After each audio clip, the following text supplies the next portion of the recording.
መጽሐፍ የሚለው ጸጋው በእምነት ድኗቸዋል፣ ማንም እንዳይመካ ከሥራ አይደለም። ማናቸውም በጎ ተሳትፎ፣ ማናቸውም በጎ ድርጊት ከዛ ጋር የተያያዘ አይደለም። ሰው በልቡ አምኖ ይጸድቃል፣ በአፉ መስክሮ ይድናል። ይህ የምንድንበትን ቃል በልብና አፋችን ላይ ሆኖ ነው ቅርብ የሆነ ልብና አፋችን ላይ የክርስቶስን አማላጅነት ከቅዱሳን አማላጅነት ልዩ የሚያደርገው ለኃጢአት ስርየት ከደም ጋር የሆነ የካሳ የቤዛነት እምቢ የማይባል ምሕረትን ያስገኘ መሆኑ ነው።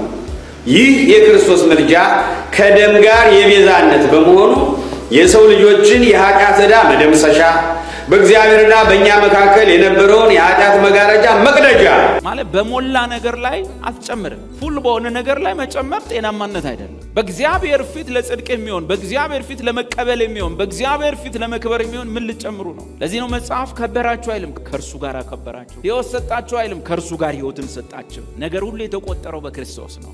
ለእግዚአብሔር አትነግረውም? እንደ ኃጢአትን የምን ነፍስ አባት ነው?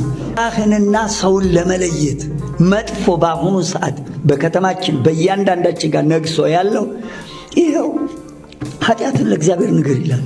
አያውቅም። እኔ የሠራሁትን ኃጢአት ያውቃል። አያውቅም።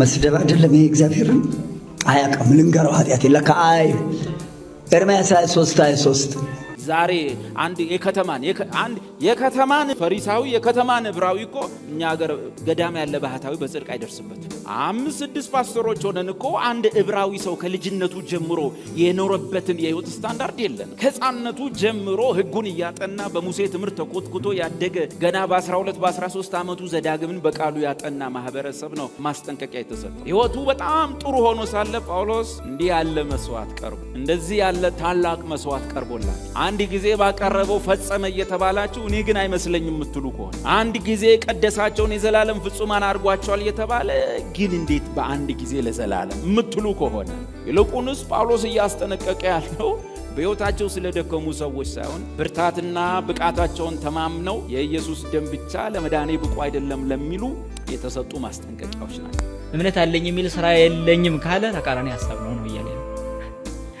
ስለዚህ ተራምን ሄደህ ሞቅና ጠገብ ብትለው እንደማይሆን ስራ ተውና እምነት አለህ ብትባል አትድንም እያለ ነው። ወደ ሌላ ሐሳቡ ስናመጣው ታዲያ እንደዚሁም አለ ንጽጽር እኮ እንደዚሁም አለ ስራ የሌለው እምነት ቢኖር በራሱ የሞተ። ለምንድን ይሄ እንዴት ያልገባቸው እንዳለ ሁሉ አይገባም። እንዳይገባቸው ለምን ተቆለው? አንድ ነገር ይዞ መንጠልጠልስ ምን አስፈልግ?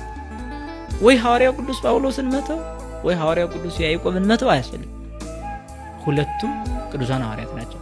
የሁለቱንም ቃል ስትቀበል ግን አውዳቸው ለምን ሐዋርያው ተናገረ ለምን ይሄን ተናገረ ብለህ የምትቀበል በራሱ የሞተ ነው አለ። ነገር ግን አንድ ሰው አንተ እምነት አለህ እኔም ስራ አለኝ፣ እምነትህን ከስራ ለይተህ አሳየኝ፣ እኔም እምነቴን ከስራ ለይቼ አሳያለሁ ይላል።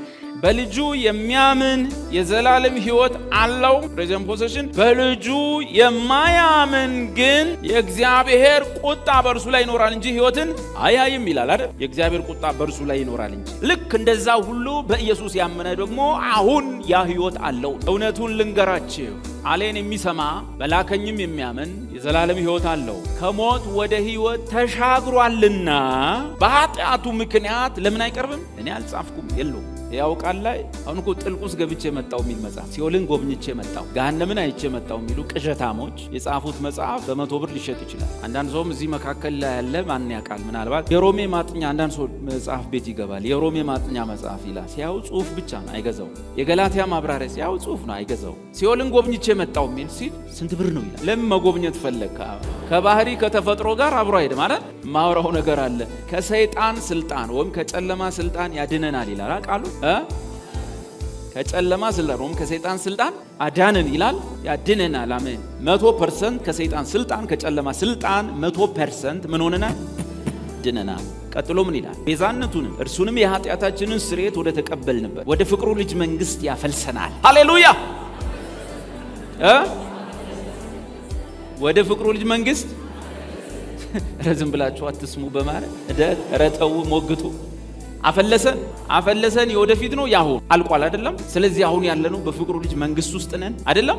ስለዚህ ስለ ሰይጣን መንግስት ጥልቅ ጥናት ማድረግ ይገባናል አይገባን? ማለት ኢትዮጵያ ውስጥ ነው የምትኖረው፣ እንደ ዜጋ ልውሰደው። አሁን ኢትዮጵያ ውስጥ ነው የምትኖረው፣ በኢትዮጵያ ህገ መንግስት ስር ነው የምትተዳደረው፣ የኢትዮጵያ ጠቅላይ ሚኒስትር እሳቸው ናቸው ወዘተ። ኢትዮጵያ ማጥናት ያለብህ የኢትዮጵያ ህግ ምን ይላል፣ ስለ ስርቆት ምን ይላል፣ ስለ መግደል ምን ይላል፣ ስለ ክራይም ምን ይላል፣ ባጠፋ ምን ይሆናል፣ እንዴት ነው የምኖረው፣ የኢትዮጵያ መንግስት ባህሪው ምን ይመስላል፣ ኢኮኖሚው ምን ይመስላል እያልክ ነው ካጠናህ ማጥናት። አንድ የኢትዮጵያ ዜጋ እዚህ ቁጭ ብሎ ኢትዮጵያ ውስጥ እየኖረ የቡርኪና ፋሶ መንግስት ምን ይመስላል፣ ስለ ቡርኪና ፋሶ ህገ መንግስት ጥልቅ ጥናት ላድርግ፣ ቡርኪና ፋሶ ውስጥ ያለው ፕሬዚዳንት ባክግራውንዱ ምን ይመስላል እያለ ቢያጠና ኖርማል ታይም ኪሊንግ ነው አይደል? ስለዚህ በክርስቶስ መንግስት ውስጥ ካለ አንዳንዶች እንደሚሉት የሰይጣንን ጥልቅ ነገር አታውቁም ለምትሉ ለእናንተ ያላችሁ ይበቃቸዋል አይደል? ጌታ ያለው ራእይ መጽሐፍ ላይ የሰይጣንን ጥልቅ ነገር አታውቁም ለሚሉ እሱ ደብተራ ይወቀው አይደል? ማወቅ ያለብን መንግስት ውስጥ ነን ያለን። ንጉሱ ማን ነው? አመራሩ እንዴት ነው? አሰራሩ እንዴት ነው? ምን ይመስላል? ግሩም ነው? ድንቅ ነው ወይ? ኢየሱስዬ ብሎ ስለሱ ማወቅ ነው። ግን ሰው እንደዛ ነገር ይመርጣል። እንትን ውስጥ ገብቼ የመጣው 4 ቀን ጎብኝቼ የመጣው ወዲያው ደግሞ የሲኦሉን ሲጨርስ ሌላ ሰው ደግሞ ሌላ ጽፎን ይመጣል። መንግስተ ሰማይ ጎብኝታ የመጣች ሴትዮ የመሰከረችው ምስክር። እህቶቻችን ታውቃለህ ጌታን በጣም ከኛ ይልቅ ስለሚወዱ አንዳንድ ጊዜ ጌታን የሚመስል ነገር ሁሉ ይዟቸው ከሄደ ይሄዳል። ጎብኝቶ ይመጣሉ። እዛ መጽሐፍ ያደርጉታል። ለዚህ ጎዶ ትንሽ እንትን ያስፈልገዋል፣ ጥበቃ ያስፈልገዋል። ከዛ ያነባል። ለእናቴ ገዝቼ የሰጠኋት እናቴ በጣም ታነባለችና ገዝቼ የሰጠኋት መንግስተ ሰማይ ጎብኝቶ መጣ። አየችና 20 ገጽ አነበችና እንካ ውሰደው አለች። ምን ነው አልኩት። እንደው ጌታ ስራ ፈታ እንዴ እሷን ይዞ ዝም ብሎ የሚዞረው? ሴትዮዋ ኮሪያዊት ነችና ምን ትላለች? ጌታ ይዞኝ ወሰደኝ፣ የሆነ የወርቅ መንገድ አለ ወሰደኝ፣ በወርቅ ዋሻ ውስጥ አለፍኩኝ፣ የሆነ ደግሞ ባህር ዳርቻ ጋር ወሰደኝ እጄን ይዞ። ከዛ በኋላ ልጄ ሆይ አለኝ፣ ወይ አልኩት፣ በምድር ላይ እንዳንቺ ወደው የለም አለኝ ምናምን ነው የምትለው ሴት። በቃ ማዘር ከ20 ገጽ በኋላ መታገስ አልቻለም። እንደዛ የምትወዱ እዚሁ 9 ሰዎች የትላንቶቹ ኖ ክርስትና ከፍታው ትልቅ ነው። ከክርስትና ከፍታ የተነሳ እናንተም ከፍ ብላችኋል። በክርስቶስ ሆናችሁ ከአለቆች ከስልጣናት ከኃይላት ሁሉ በላይ ሆናችሁ በክርስቶስ ኢየሱስ ተሞልታችኋል። የሆነ የሃይማኖት ቡድን ተከታይ አይደለንም። እንትና የሆነ ሃይማኖት እንትና የሆነ ሪሊጅን የሆነ ሴክት የሆነ ምናምን እንደሱ አይደለም። የተሰራው ስራ ትልቅ ነው። እዚህ ውስጥ ማዕት ሰዎች እየጸለያችሁ ምንም መልስ የሌለ አለ፣ ግን ተፈጽማችኋል ብታምኑ ባታ። እዚህ ውስጥ ማዕት ጥያቄ ያለበት ሰው አለ፣ ኮንፊውዝድ ይሆናል፣ ግራ ይገባዋል። ብዙ ሰው በብዙ ነገር በፈተና በቻሌንጅ በተግዳሮት የህይወቱን መስመር ባለማስያዝ ፈተና ውስጥ በመውደቅ በመነሳት የሚያልፍ ሰው አለ። እውነት እላችኋለሁ በክርስቶስ ግን ተፈጽማችኋል። ኮምፕሊት ሆነሃል፣ ሙሉ ሆነሃል። ማለት በሞላ ነገር ላይ አትጨምርም። ፉል በሆነ ነገር ላይ መጨመር ጤናማነት አይደለም። በእግዚአብሔር ፊት ለጽድቅ የሚሆን በእግዚአብሔር ፊት ለመቀበል የሚሆን በእግዚአብሔር ፊት ለመክበር የሚሆን ምን ልጨምሩ ነው? ለዚህ ነው መጽሐፍ ከበራችሁ አይልም፣ ከእርሱ ጋር አከበራችሁ። ሕይወት ሰጣችሁ አይልም፣ ከእርሱ ጋር ሕይወትን ሰጣችሁ። ነገር ሁሉ የተቆጠረው በክርስቶስ ነው። አባት ሆይ በሉ፣ ስለ ክርስቶስ አደንቃለሁ፣ ስለ ክርስቶስ ይገርመኛል በሉ፣ አመሰግናለሁ። መጽሐፍ ቅዱስ እየጠቀስን ማያምን ሰው አለ። የሆነ መጽሐፍ ስንጠቅስ ኧረ እባክህ የሚል እንትና የጻፈው መጽሐፍ ስንል ሚላል። ይህን መጽሐፍ ማነብላችሁ ወይ ትላንቶቹንም ማነብላችሁ የእኛ ትምህርት የሚመስላቸው ይሄ መጽሐፍ ሲጻፍ እኛ ጩጬ ልንሆን እንችላለን። በጣም የቆየ መጽሐፍ፣ ወረቀቱ የድሮ ወረቀት ነው። ይሄ ራሱ የወረቀት ዘራ ሁኔታ እንዴት ተጻፈ? ትላንትና ያወጣናቸው በ98 ምናምን የተጻፉ ተደብቆ ሼልፍ ላይ መቀመጥ የለበትም። ክርስትና እውነቱ በእያንዳንዱ ቅዱሳን ልብ ውስጥ ካልተቀመጠ ቤተ ክርስቲያን የውሸት ሪቫይቫል ነው የምታለው። ምክንያቱም ተሐድሶ ማለት መንቃት ማለት እጅና እግር ላይ የሚመጣ አይደለም። ወገኖች እንነቃቃ ብለን ብንጨፍር መነቃቃት አይደለም። መነቃቃት የሚፈጠረው እዚህ ላይ ሉተር ተሐድሶ ያመጣው የሰው አእምሮ ላይ እግዚአብሔር ተሐድሶ ስጠን። ከዛስ በኋላ ማአት የሙዚቃ መሳሪያ ሞንታርቦ፣ ትልልቅ ኦርኬስትራ ምናምን ይመጣል። ከዛ በኋላ ያዝበለው ነው ምንድን ሲባል የመነቃቃት ኮንፈረንስ ፕሮግራሙ ሲበተን ሳንነቃቃ እንበተናለን። እንደሱ አይደለም። መነቃቃት እዚህ ላይ የሚፈጸም አዲሱ ሰው የሚታደሰው ዕውቀትን በማግኘት ብቻ ነው። ወደዛ ዕውቀት እንዳንደርስ ነው ተግዳሮት ያለው ሰይጣን ያለው። ሰዎች ክርስቲያኖች ያላቸውን የክብር ከፍታ ሲያውቁ በዛ ልክ የማገልገል ግዴታ ውስጥ ይወድቃል። ያ ፍርሃት ይሄ እውነት እንዳይገለጥ ትግል ውስጥ ሰዎች እንዲገቡ ያደርጋል።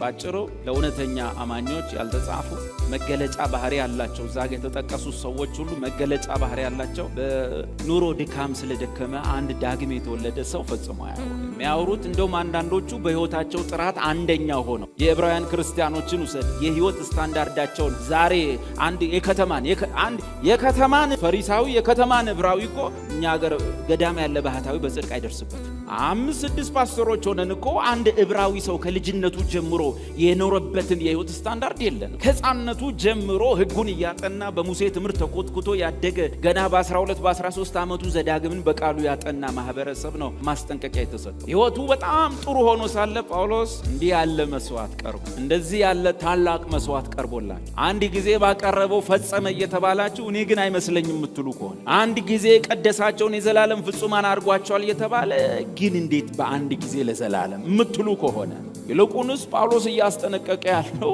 በሕይወታቸው ስለደከሙ ሰዎች ሳይሆን ብርታትና ብቃታቸውን ተማምነው የኢየሱስ ደም ብቻ ለመዳኔ ብቁ አይደለም ለሚሉ የተሰጡ ማስጠንቀቂያዎች ናቸው። እኛ የምንጠቅሰውን ጥቅስ እነሱ ሲጠቅሱት ነው የምናፍረው። እኛ በእነርሱ ላይ የምንጠቅሰው ጥቅስ አንዴ የተፈጸመችን መዳን የባለፈውን የዛሬውን የሚመጣውን ኃጢአት፣ በደል፣ መተላለፍ በመስቀል ላይ መዘጋቱን ሂሳቡን እግዚአብሔር ከኃጢአት አንጻር ዳግም የተወለደውን የልጁን ጉዳይ ኬዙን ክሎዝድ እንዳደረገው የሚጠራጠርና እኔ ግን ኬዙ የተዘጋ አይመስለኝም። እኔ ግን እንደው እንጃ አይመስለኝም። አንድ ጊዜ ለዘላለም ማረ ከዚህ በኋላ አሁን ለኃጢአት የሚሆን ለስርየት የለም። አዎ እኔ እንጃ ለሚል ሰው ይልቁንስ ለሱ እንፈራለን። ማስጠንቀቂያው ለነሱ ስለሆነ ደህንነት በኢየሱስ ክርስቶስ ሞት የኃጢአታችን ስርየት በትንሣኤው ጽድቅ የተረጋገጠበት ሲሆን ይህን የምንቀበለው በእምነት ብቻ ነው። ጸጋው በእምነት እና ደግሞም ስትጠመቁ ከዚያም በኋላ ጌታ ራስ ስትቆርሱ ከዚያም ደግሞ ለቸርች አስራት ስትሰጡ መጨረሻም ደግሞ ምርጥ ከሆኑ አገልጋዮች ጋር አብራችሁ ፎቶ ስትነሱ ትድናላችሁ አይልም አይደለም? መጽሐፍ የሚለው ጸጋው በእምነት ድኗችኋል፣ ማንም እንዳይመካ ከሥራ አይደለም። ማናቸውም በጎ ተሳትፎ ማናቸውም በጎ ድርጊት ከዛ ጋር የተያያዘ ሰው በልቡ አምኖ ይጸድቃል፣ በአፉ መስክሮ ይድናል። ይህ የምንድንበትን ቃል በልብና አፋችን ላይ ሆኖ ነው ቅርብ ይሆን ልብና አፋችን ላይ። ለዚህ ነው ያ ወንበዴ ምን እንደሰራ ታውቁታላችሁ። ከነስሙ ስራውን ከመዘርዘር ይልቅ መጽሐፍ ቅዱስ ወንበዴ ብሎ ዘግቶታል። ወንበዴ ማለት የጥፋት ስፍራ ያዘው ሰው ነው። አስብ ጫካ ውስጥ ሆኖ የሚያደባ፣ ቋንጃ የሚሰብር፣ ሴት የሚደፍር፣ ቤት የሚያቃጥል፣ ነጋዴ የሚቀማ፣ እጆቹ እንደረከሱ እግሮቹ ሁልጊዜ ለጥፋት እንዳደቡ እጅ ከፍንጅ ተያዘ። እድሜ ለንስሐ ስጠኝ ሳይል ተያዘ። እነዛ ደም ባፈሰሱ እጆቹ፣ በነዛ ክፉ በሰሩ እጆቹ፣ በቀሙ እጆቹ ሄዶ በኢየሩሳሌም ባለው መቅደስ የእንስሳ መስዋዕት አንድ ቀን ሳያቀርብ አንድ እንኳን በመሰዊያው ላይ ደም ሳያቀርብ ደም እንዳፈሰሰ ያ እጅ፣ እነዛ እግሮቹ ሁልጊዜ ጫካ ለጫካ እየተሽለኮለኩ የሽፍትነት ስራ እንደሰሩ ወንበድና እንደሰሩ በሮም ወታደሮች ላይ በለስ ሲቀናቸው ካልሆነም በሕዝቡ ላይ እንደፈለጉ የሆኑ ወንበዴ ሆነው የኖሩ ሰዎች እግሩ አንድ ቀን እንኳን ወደ ቅድስት ሀገር ከተማ ወደ ኢየሩሳሌም ወደ መገናኛው ድንኳን ወይም ወደ መቅደሱ አካባቢ እግሮቹ ሳይደርሱ እንደዛ ለጥፋት እንደፈጠነ እንደዛ ደም እንዳፈሰሰ ክፋት እንደሰራ እጁም እግሩም መስቀል ላይ ተወጠሩ። እድሜ ለንስሐ ሳይሰጥ እጁም እግሩ አንተ የዳንከው በዛ መንገድ እጁም እግሩም ተወጥሯል። ወርጄ በዚህ ማህበረሰቡን ልካስ፣ የቀማኋቸውን ሰዎች ልካሳቸው፣ ድሃውን ዳቦ ላብላው እንዳይል ተሰፍቷል። በእግሮቼ ኢየሩሳሌም ልድረስ እንዳይል በሚስማር ተቸንክሯል። ሰውየው ምንም በጎ ነገር ለመስራት የሚችልበት ነገር እንዳይኖር ተደርጓል። ምንም ነገር ተከርችሟል። ግን የምንድንበት ቃል እጅና እግራችን ላይ ሳይሆን ወደ መልኳ ወደ ቸርች ስለመጣ በጎቦታ ስለሄድክ መቄዶንያን ስለጎበኘ ድሃ ስላበላ ችግረኛ ስለረዳ በእጅ በምናም በዚህ ጋር በስራ የሆነ ጽድቅ ስለሌለ እጅና እግሩ ተቸንክሮ ግን ይህ የምንሰብክላችሁ ጳውሎስ ምን አለ? ያኛው በሕጉ የሚገኘው ጽድቅ የሚሰራ ካለ ነው የሚጸድቀው ነው የሚለው። እኛ የምንሰብክላችሁ የእምነት ቃል ግን ልብህና አፍ ጋር ሆኖ ቀርቦልሃል። እሱም በልብህ እግዚአብሔር ኢየሱስን ከሙታን እንዳነሳው ካም በአፍ ጌታ እንደሆን ከመሰከርክ ሰውየው ሁለቱንም አሟላ። እጁም ተቸንክሯል፣ በጎን መስራት አይችልም። እግሩም ተቸንክሯል፣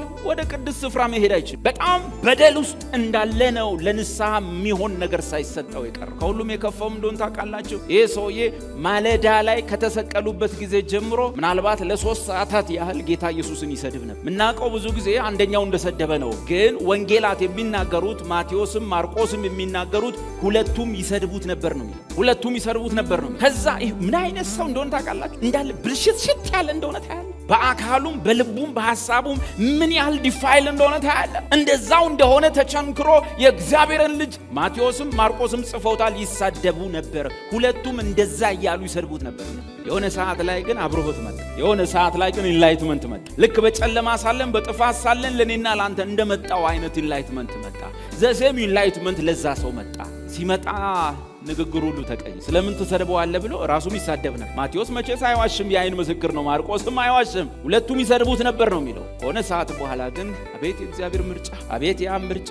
ይሄ በምን ዳነ ልትለኝ ነው? ያ በምን ጠፋ ልትለኝ? የአብ ኢንላይትመንት ለጴጥሮስ ብቻ መስሎ ያበራው ለሱ ብቻ መስሎ ለኛ ልክ ያ መገለጥ ሲመጣ ስለምን ትሰድበዋለህ አለና መጀመሪያ ኃጢአተኛ መሆኑን አመነ። ምን አለ? እኛ ስለሰራ ነው ይሄንን ልንቀበል ይገባናል። ይሄ ሰው ግን ንጹህ ነው አለ። ኃጢአተኛ መሆኑን ማመን። ሁለተኛው ኢየሱስ ጌታ እንደሆነ መሰከረ። ምን ብሎ? ጌታ ሆይ አለ። ሶስተኛው ኢየሱስ ከሙታን እንደሚነሳ። ይሄ ሰውዬ እኛ እኮ ከተነሳ በኋላ ነው የተሰበከ። ይሄ ሰውዬ ገና ሞቶ ሳይነሳ አመን። ኢየሱስ ወደ ሞት እየሄደ እንደሆነ አይቶታል። ከሁለት ወንበዴዎች ይልቅ ኢየሱስ እንደተዳከመ ያውቃል። ከነሱ ቀድሞ እንደሚሞት የታወቀ ነው። ምልክቶች ሁሉ ያ ናቸው። ሰውየው ግን እንዲህ አለ። እየሞተ ያለ ያበቃለት ያለ እንዲህ ትለዋለህ በመንግስት ስትመጣ ምን ማለት ነው?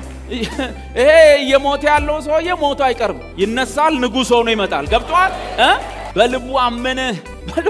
እግዚአብሔር ከሙታን እንደሚያስነሳው አወቀ። ጌታ እንደሆነ ተናገረ። ኢየሱስ ምን አለው? ገና ስትመጣ አስበን ሲለው ነው። ዛሬ ገነት ትሆናለህ ነው ከኔ ጋር። የኔ ታሪክ በሉ፣ ከሱ ጋር ነው በሉ፣ የተሰፋ ነው በሉ፣ አይለያይም በለ። ከእርሱ ጋር ሕይወትን ሰጠን ነው የሚለው። ከእርሱ ጋር በቀኙ አስቀመጠን ነው። ከእርሱ ጋር ነው። እስቲ ኢየሱስ አይጠፋም በሉኝ።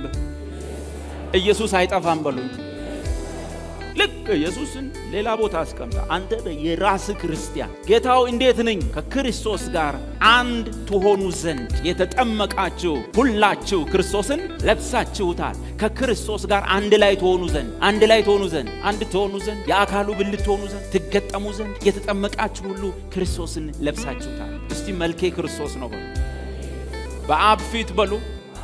መልኬ፣ ቁመቴ፣ ከለሬ፣ ውበቴ፣ ጽድቄ፣ ቅድስናዬ ክርስቶስ ነው በሉ።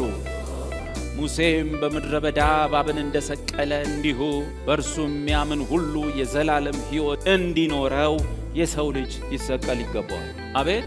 ሙሉውን ወንጌል እመኑ እንዲድን እንጂ እንዳይጠፋ የሰው ልጅ ይሰቀል ዘንድ ይገባዋል። ወንጌሉ ሙሉ የሚሆነው በኢየሱስ ስታምን ትድናለህ ብቻ ሳይሆን በኢየሱስ ስታምን ትድናለህ እንጂ ምን አትልም፣ አትጠፋ።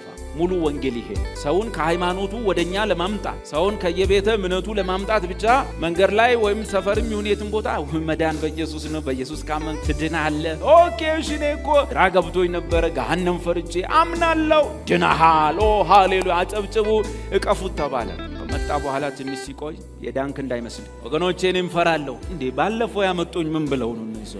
ምን ብለን ነበር ያመጣ ነው? አባል ካረግነው በኋላ ከሃይማኖቱ ካፈናቀልነው በኋላ እዚህ ካመጣነው በኋላ የዳንክ እንዳይመስል አውቀን ነው ያኔ እንደማለት። ያኔ መንገድ ላይ ስትሰብከው፣ ያኔ በቤቱ ስትነግረው የነገርከውን ወንጌል እስከ መጨረሻው አትቀየር። በኢየሱስ ያመነ ይድናል። አለቀ። ቁጥር 16 ላይ በእርሱ የሚያምን ሁሉ እቺን አጻጻፏን በነገራችን ላይ እያወራ ያለው ደግሞ ጌታ ኢየሱስ ነው። እዚህ ላይ በእርሱ የሚያምኑ ስንቱ አስተማማኝ ነው። በእርሱ የሚያምን ሁሉ እንዲድን እንጂ እንዳይጠፋ አፖሉሚ እንዳይጠፋ እግዚአብሔር አንድያ ልጁን እስኪሰጥ ድረስ ዓለሙን እንዲሁ ወዷልና።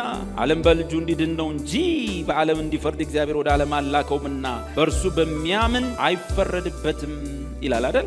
ቁጥር 36 እዛው ዮሐንስ 3 ላይ በልጁ የሚያምን የዘላለም ሕይወት ይኖረዋል አለው የሚለው ኤኮ የሚለው ቃል ኦልሬዲ ፕሬዘንት ፖሴሽን ነው። አሁኑኑ በእጁ የገባን ነገር ኤኮ በግሪኩ አሁኑኑ በእጅህ ያለን ኦልሬዲ አንተ ንብረት የሆነ ነገር ፕሬዘንት ፖሴሽን የሆነ ነገር አለው ብሎ ግሪኩ።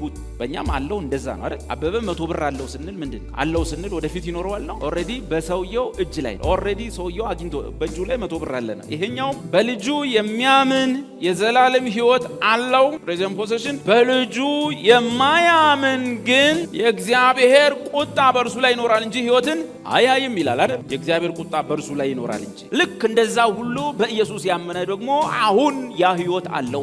በማያምን ላይ መቼ ነው የሚፈረድበት? እዛ ምዕራፍ 3 ትንሽ ወረድ ብንል በማያምን ግን አሁን ተፈርዶበታል። ያመነ ደግሞ አሁን ምን ተቀብሏል? ዘላለም ሕይወት ተቀብሏል። ብዙ ሰዎች የማያምኑ ሁሉ በፍርድ ውስጥ ናቸው አሁን ስንል የስ ይሉና ያመኑ ግን በሕይወት ውስጥ ናቸው ስንል እንዴት ነው ማለት? ፍርድ የሚለው ቃል ይመቸናል፣ ይስማማናል። ያ የወደቀው ሰውዬ ነው እንደዛ እንድናስብ የሚያደርግ ምዕራፍ 5 ቁጥር 24 ደሞና 5:24 እውነት እውነት እላችኋለሁ ቃሌን የሚሰማ የላከኝንም የሚያምን የዘላለም ሕይወት አለው ከሞትም ወደ ሕይወት ይሻገራል። ኦሬዲ ተሻገረ። ከሞትም ወደ ሕይወት ተሻገረ እንጂ ወደ ፍርድ አይመጣም። እንግዲህ ምናልባት ያውቃል አለ ያውቃል። እውነቱን ልንገራችሁ ቃሌን የሚሰማ በላከኝም የሚያምን የዘላለም ሕይወት አለው ከሞት ወደ ሕይወት ተሻግሯልና በኃጢአቱ ምክንያት ለምን አይቀርብም? እኔ አልጻፍኩም የለውም። ያውቃል ላይ እዚህ ውስጥ የመጨረሻ ኢየሱስ ክርስቶስን የምትወድ ልብ የሚወድ የምታፈቅረው ግን በሕይወት ድካም፣ ችግር፣ ተጽዕኖ፣ ተግዳሮት የበዛበት ወንድም ተሻግረ ይሆን? ከሞት ወደ ሕይወት ተሻግረ ይሆን? መጽሐፉ ለመሻገር ማስረጃው ምን ይላል? በልጁ የሚያምን ተወደዋለህ። ኢየሱስ በቃ ለዳግመኛ ልደት ምልክት ከሚሆኑት ነገሮች አንዱና ትልቁ ምልክት ጌታ ኢየሱስን ታፈቅረዋለህ፣ ከነ ችግር ትወደዋለህ። ጌታ ሆይ በሉት።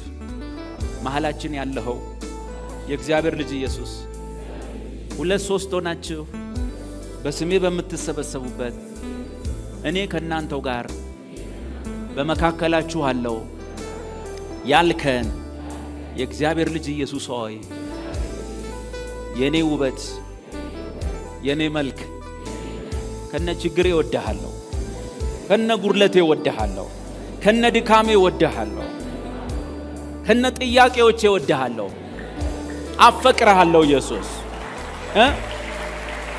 በሉት። ከነ ድካሜ እወድሃለሁ፣ ከነ ችግሬ እወድሃለሁ፣ ከነ ጉድለቴ እወድሃለሁ፣ ካልተመለሰው ጥያቄ ጋር እወድሃለሁ፣ እያጉረመረምኩም እወድሃለሁ።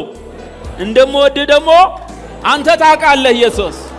እንደዚህ በማይለወጥ ፍቅር ለምትወዱት ሁሉ መዳን ሆኖላችኋል። መዳን ብቻ አይደለም። ማታ ገብተህ ጸልይ፣ እግዚአብሔር ሆይ ስሜን ከሕይወት መጽሐፍ ደምስስ ብትል አትደመሰስም። እኛ የምንሰብከው ወንጌል የተሸቀጠ ወንጌል አይደለም። አቅም የሌለው ወንጌል አይደለም። በአንተ ጸሎት የሚቀየር ወንጌል የለም። ኢየሱስ ያለው ሕይወት አለ። ልጁ ያለው የዘላለም ሕይወት አለው። እንድንድን እንጂ እንድንጠፋ አልሞተም። ምን አይነት ወንጌል ነው? ሰው እውነተኛ የእግዚአብሔር ልጅ ሲደክም ይጠፋል ማለት የዳነው ምን አይነት ሰው ነው እንዴ? አሁን እኮ እንሻላለን። ምንም ቢሆን ምንም ብንደክም አሁን እንሻላለን። ጳውሎስ ሮሜ 5 ላይ ገና በበደላችን እዛ ሙታን እያለን በልጁ ሞት የታረቀ ከታረቀንም በኋላማ እንዴት ደግሞ በሕይወቱ አንድን እንዴ? ባይታረቀን የሚቀለው እዛ ጋር ነበር። ባይታረቀን የሚቀለው ልጁን እየጠላን ሳለ፣ ስሙን እየጠላን ሳለ፣ ብርሃን እየጠላን ሳለ ያኔ ሊያጠፋን የሚችል ጌታ ነው ያዳነን። ከወለደን በኋላ ዘሩን ካካፈለ በኋላ እግዚአብሔር ዘሩን የሚበላ አይደለም። እግዚአብሔር አይሸቀጥም።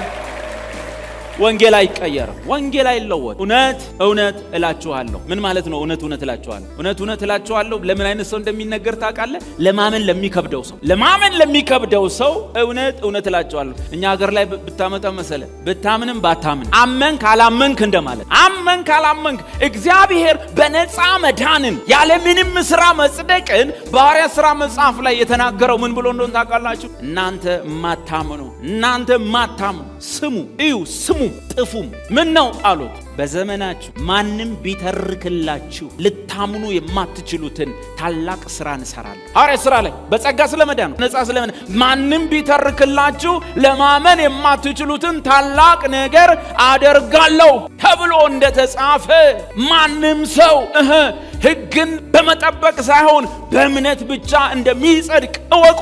ከዛስ እንቢ የምትሉ ከሆነ ጥፉም። መጽሐፉ ነው።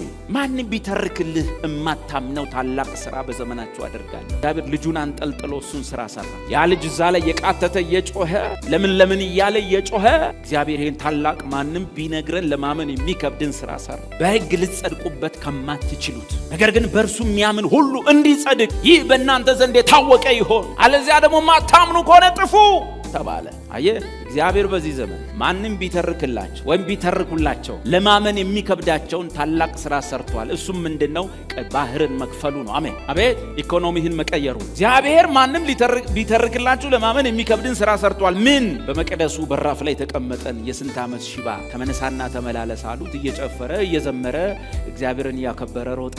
ይሄን ነው ያለው። እዛው ቦታ ላይ የተጻፈው ምንድነው? ማንም ሽባ ተተረተረ ይታመናል፣ አንካሳ ዘለለ ይታመናል፣ ለምጻም ነጻ ይታመናል። ማንም ቢተርክላችሁ ለማመን የሚከብደው ወንጌል ይሄ ነው። በሕግ ስራ ይሄንና ይሄን አርግና አታርግን በመፈጸም ልጸድቁ ከማትችሉበት በእርሱ የሚያምን ሁሉ ግን እንዲጸድቅ ይሄን ታላቅ ስራ እግዚአብሔር ሰርቷል።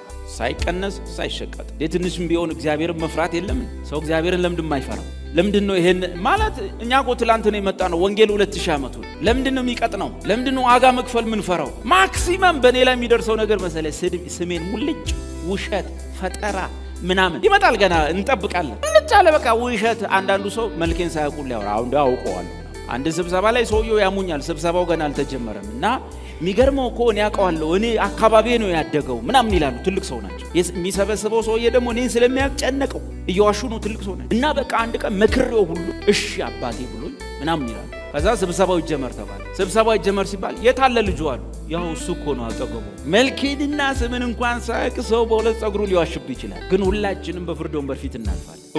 እውነት እላችኋለሁ ምንድን ነው ብታምኑም ባታም ብትፈልጉ አትመኑ ማለት እኮ ቃሌን የሚሰማ የላከኝን የሚያምን የዘላለም ሕይወት አለው፣ ከሞትም ወደ ሕይወት ተሻገረ። ተሻግራችኋል፣ ያሻግረናል። ተሻገሩ እንጂ ሰስን ነው ተሻገራችሁ። ተሻገረ የተሻገረ ያለው ትዝታው አለቅ ብሎኝ እንጂ ግብጽ በሉ ያለው ይመስለኛል እንጂ ባህሩን በሉ በዋና ማቋረጥ አይቻልም። ያንም ያለፍኩት ታላቁ መስፍን ጌታ ኢየሱስ ያ ታምረኛ በትር ጌታ ኢየሱስ ባህሬን ከፍሎ እንጂ በምን አልፍ ነበረ።